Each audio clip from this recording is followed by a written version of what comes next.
Hear me? Hello? Hello?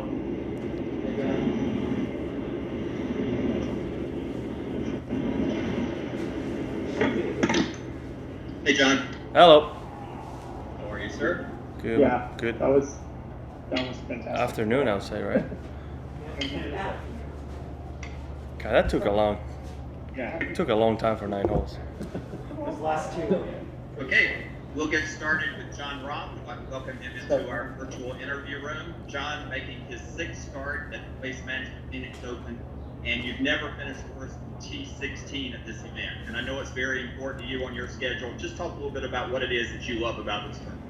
Well, first of all, it's a home event. Get to sleep in my own bed, so it's nice. Traveling is not too much, especially coming from San Diego. A lot of good memories. Obviously, my first cut made on PGA Tour was here. Had a great finish as an amateur, and the whole Sun Devil vibe and just the familiarity with everything. Right? I love the event, love the fans. I'm glad we can have at least 5,000 a day.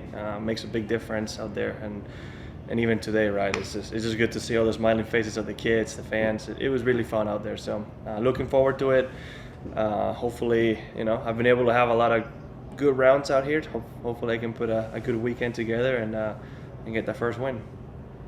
And speaking of that excitement level, the 16th hole here obviously gets everyone talks about the 16th hole. Let's talk a little bit about the 17th hole. What a great hole. John, talk a little bit about your strategy at that hole in terms of sort of the risk-reward part of it. Well, a lot of that hole depends on the ball position and the conditions you have that day, right? If it's firm, if it's soft, if it's downwind, if it's into the wind. For the most part, I think in my case, at least, and a lot of people I think try to do it, we try to land it on that flat part between the short bunker that's 40 yards away in the front of the green. That's where you usually can get the more reliable bounce and get onto the center of the green, right? If you fly it a little too far and hit the upslope of the green, it won't really release on. So you got to be strategic in that sense. And then it depends what pin you have, right? If the pin's on the right, you can't really miss right because it's a tough up and down. So you maybe have to push it a little bit more down the left half and take on the water. If the pin's on the left, you can blow it right as far as you want. That chip's not going to be hard. And then, well, we have that famous back pin, right? That, you just gotta hope you hit a good shot and hope you hit a good chip because no matter how you look at that pin, it's difficult. But it all depends on the tee position, the wind, and if it's reachable or not, right? There's been years where you can actually fly it onto the green, so if you can do that, go ahead. For the most part, I've never laid up. I've never seen anybody lay up short, so you got to go for it, and hopefully you get a good drive and give yourself a good look to making a birdie. Okay, and before we open up the questions, just one more. Let's talk a little bit about the state of your game. Mm-hmm. I don't know if you believe in luck, but you're coming in with 3 straight seventh place finishes. So we can just get some comments on the state of your game coming in. Game's good. One of those sevenths was with different clubs, so put a little asterisk there. And there's a big difference between the one in Kapalua and at Torrey Pines, right? I had a legit chance of winning at Torrey Pines. Started good on Sunday, and just the putter got cold. Didn't make much going on the back nine, but game is there. I feel like I'm getting used to the club, getting used to the ball. Still testing a lot of things to make sure it's set perfectly. When you change clubs, manufacturers like that, you got to get used to the tendencies of each one and to find the perfect one. So still trying to get there, but really happy with where I'm at. Like you said, even new clubs, I'm still performing well, getting those top 10s and putting myself in contention, right? So that's the goal again this week. Hopefully this is the one where things start to click together and I'm, standing as a champion on Sunday. All right, thanks, John. We'll open it up to questions. We'll start with Adam Shootback from Golf Week.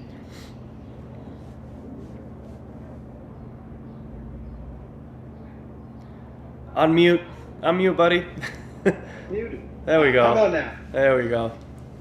I just wanted to kind of get a better understanding of how Dave Phillips from TPI has helped you, what you remember from the first time you went through the physical screening, and how you did versus how you did this Monday. Well, my relationship with Dave started when I went to TPI the first time, but the only reason I went was because the Spanish Golf Federation would get the Spanish players who were playing in college in the U.S. would get us to go once or twice a semester. And in my case, being on the West Coast, I could go a little bit more than some others could. So that's how we started, right? And obviously, it all kind of began with learning what your physical limitations say about your swing, right? I always knew I had certain characteristics and the reason why I bow my wrist and why I have a short swing that works. And they made me understand the reason why and what my body can do or can't do and what I should and shouldn't do from then on, right? And what I can do. They were the first ones to tell me, Dave was the first one to tell me that I should play a fade with the swing that I have. Before that, I was always focused on hitting the draw. Was never a good ball striker, but I had good short game, and that's how I made my career in Spain for the most part. And once they told me to go to a fade, my ball striking went to a whole different level, and that's when I became a more complete player, right? So they made me understand, again, what I said, what my body limitations or what my body is basically telling us my swing should look like and what it works with. And I did have a swing coach I worked with in Spain growing up, but I think, I learned so much and my body started improving as well and started becoming better fit for my swing that, he kind of, I don't think he understood too much, as much as I would have liked for him to know about the swing. And started focusing more with Dave because I like the way he explained things to me and he's been around a long time. I love hearing those stories about Sevi and the old timers as well. So great guy and great way to apply what we know about my body to the golf swing. So that's what I do with him a lot. And he'd always tell you, it's always one of three things with me. He just needs to find a different way to tell me every single time. Okay, and then secondly, just with your wife being pregnant, how much will that impact your playing schedule in the next few months? Well, I'm going to keep the schedule pretty much as I've had until the Masters. Obviously, we know, I think it's second week of March. It's going to be week 36. And as my mom's told me, because she's a midwife many times, is starting that week, you can come any day. So that's what I'll be doing. I've talked to Adam before, and we've talked about it with her. No matter where I am and what I'm doing, if phone rings, I'm flying back, and I'm going back home to be present for the birth of my son. So before anybody asks, yes, if I'm at Augusta and I'm playing well, and she starts, starts, I'm flying back. So I'll never miss the birth of my firstborn in a million years, or any born for that matter. So. The last month I'm gonna be really focused on what's going on, and I don't know how we're gonna do it at Augusta because can't have our phones in. I might need to ask for an exception in that sense, but yeah, that's what my March, April is gonna be like. Thank you. Congratulations. Okay, let's go to Cameron Morfitt with PGAtour.com.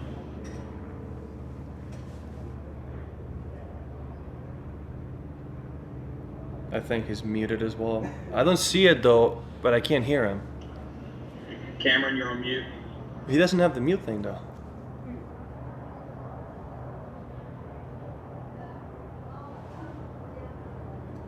All right, let's move on. Let's go to Todd Kelly with the Arizona Republic. I'm sorry, Cameron. Hey there, John. Sports betting is becoming more and more common in this country. More states are legalizing sports betting. How do you see the pros and cons of this more and more sports betting affecting what you do and affecting the PGA Tour? Wait, what? I honestly have no idea. I've never put a bet on a sports game in my life, so I have no clue about this. None whatsoever. No discussions in the locker room about how fans betting on you guys and on the course, how it might affect you, how it might affect what you're doing? When somebody having a $20 bet on me making or missing the putt is not going to affect what I do, I can tell you that. I'm pretty sure most of us players have a lot more on the line by making or missing a putt, so it's not I'm thinking about. It's something that's been going on since I've been pro. It's been going on for a long time. Obviously, you hear fans, and a lot of times they'll bet between each other. But it's part of the culture, I would say, everywhere, right? I'm a person who didn't grow up betting on sports, but it's becoming bigger in Spain, bigger in Europe. It's already big here. It's part of the entertainment as well. So again, I don't know much about it, but I don't have a problem with it. Fans got to do what they got to do to enjoy the day. All right, thank you. Okay, let's go to Nick King with Local Channel 3.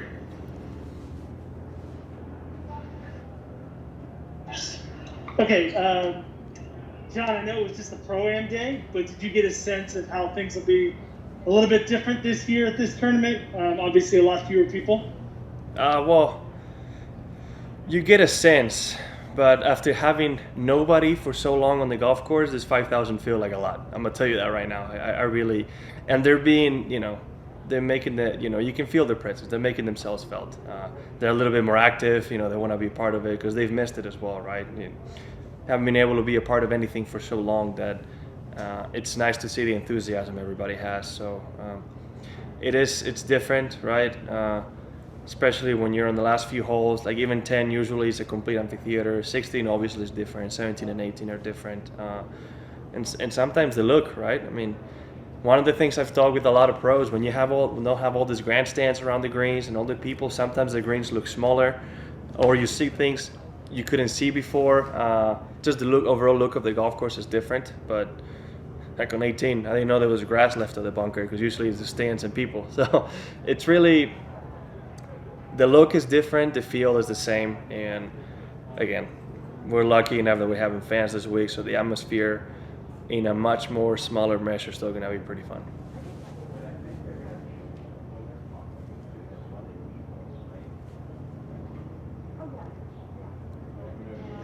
All right, Nick, thank you for that question. We can't hear you now. We're going to move on to, let's give Cameron Morfitt with PGAtour.com one more try.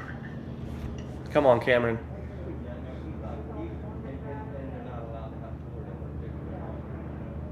Nothing? Okay, Cameron has lost his chance. We're going to go back for just a couple more. Let's go to Adam Schupak with Golf Week. Hey, John, do you plan to sport the Arizona State jersey at 16 as you have in the past this year? I haven't thought about it. I wasn't sure what we were going to have on 16.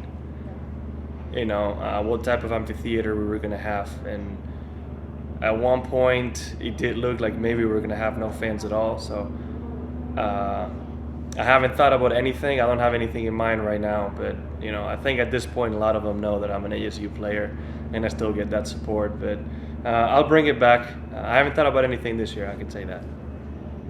And what's the most memorable thing that you've heard on that hole? Oh, a lot of things I can't mention.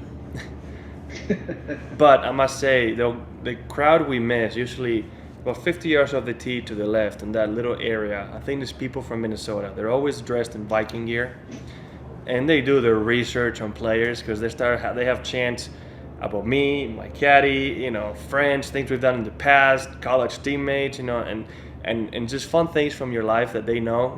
They start chanting things about my hometown, soccer team in the past. So that group of individuals, whoever they are, they'll be missed, and that's probably one of the most memorable things, right? It's pretty cool. But for me, the reaction I got the year I played as an amateur on Sunday when I hit it to 10 feet to the back left pin, I don't really remember because I kind of blacked out a little bit, but it's just that moment, that reaction, that embracement from the fans is one of the coolest things I've ever experienced. Thank you. All right, John, we'll take our last question. We'll go back to Nick King with Local Channel 3. Okay, John, so talking about the numbers and the smaller numbers this year, do you think it'll make it, I don't know, I don't want to know if I want to say more enjoyable or less enjoyable than like when there's so many people here? Do you think in some ways it could be a positive to have a smaller number here? Or not really thinking about that, you're just happy that there are fans at all? I'm just happy that there's fans. Yeah, I mean, listen, one of the reasons why you play here is the atmosphere. That's one of the reasons why I play here. I love it. I wish every single week was like that. It's the closest thing we're going to feel to be playing basically in a football stadium, right? When Saturday you have over 100,000 people here just having fun. And those last 3 holes are unique. And as golfers, you don't get that often, and it's really fun. So I'm not saying it's better or worse. To me, it's just, makes you wish we're going to have them as soon as possible. But like I said, right now after having nobody, 5,000 sound like 100,000. We should just be thankful that we're having fans, and it's a little step in the right direction or to the future of maybe hopefully putting this whole COVID thing behind us and and moving to a better tomorrow. That's my hope, and hopefully next year we have the fans at basically a full capacity. Thanks, Jon. Appreciate it. All right, Mr. Rahm, thank you for your time and best of luck this week. Thank you very much.